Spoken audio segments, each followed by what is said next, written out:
Dari yang awalnya berantakan bisa jadi rapih, kayak gini.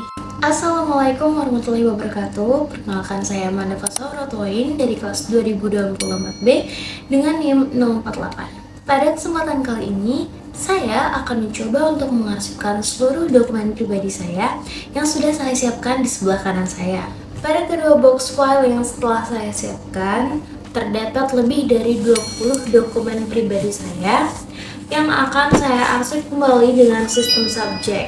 Saya memilih sistem subjek karena menurut saya, apabila saya ingin menemukan dokumen kembali, saya akan lebih mudah menemukan karena dokumen-dokumen tersebut telah saya kelompokkan berdasarkan topik dokumennya. Sebelumnya, saya memang telah menggunakan sistem subjek ini sebagai arsip dokumen pribadi saya. Seperti contohnya, ini ada dokumen pendidikan pribadi saya dan sertifikat-sertifikat yang saya punya.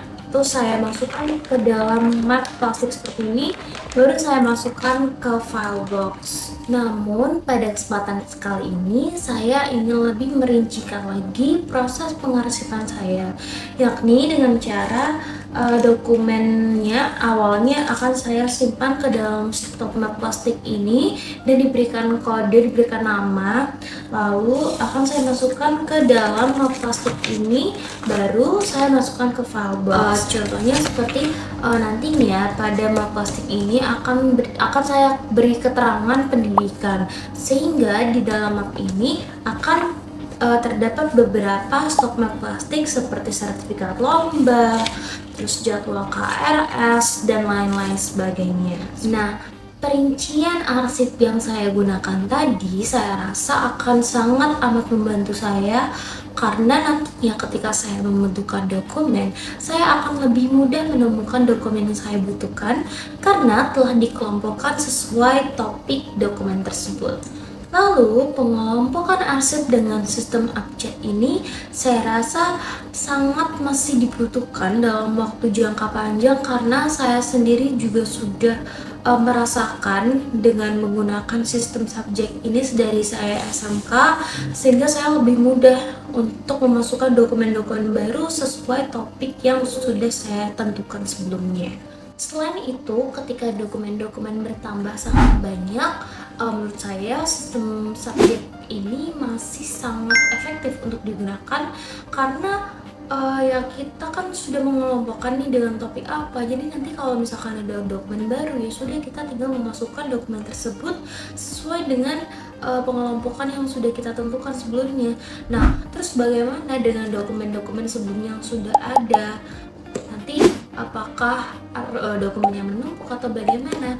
Nah, dokumen yang sudah tidak diperlukan lagi akan dilakukan penyusutan atau akan dimusnahkan seperti itu. Jadi tidak akan terjadi penumpukan pengarsipan dokumen yang terlalu banyak yang nantinya kita berharap untuk menata arsip biar lebih rapi, ternyata kok malah penuh banget, jadi kayak nggak rapi gitu. Jadi dokumen-dokumen yang tidak perlu nantinya akan dimusnahkan seperti itu. Baik, selanjutnya saya akan mengelompokkan terlebih dahulu dokumen pribadi saya, di mana dokumen yang termasuk administrasi pribadi, pendidikan, tabungan, dan lain-lain sebagainya. Berikut ini merupakan hasil dari pengelompokan dokumen pribadi saya yang dikelompokkan berdasarkan kategori. Yang pertama, kategori tabungan, selanjutnya administrasi pribadi, kategori pendidikan, kesehatan, pendidikan, dan lain-lain. Dan di sebelah kiri ada alat-alat yang akan saya gunakan untuk mengarsip nantinya.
Cara saya mengarsipkan dokumen, saya mengklasifikasinya dengan topik utama dan subtopik. Saya sengaja untuk tidak memakai kode pada klasifikasi karena menurut saya dengan memberikan keterangan seperti topik utama dan subtopik sudah sangat pas untuk kehidupan sehari-hari.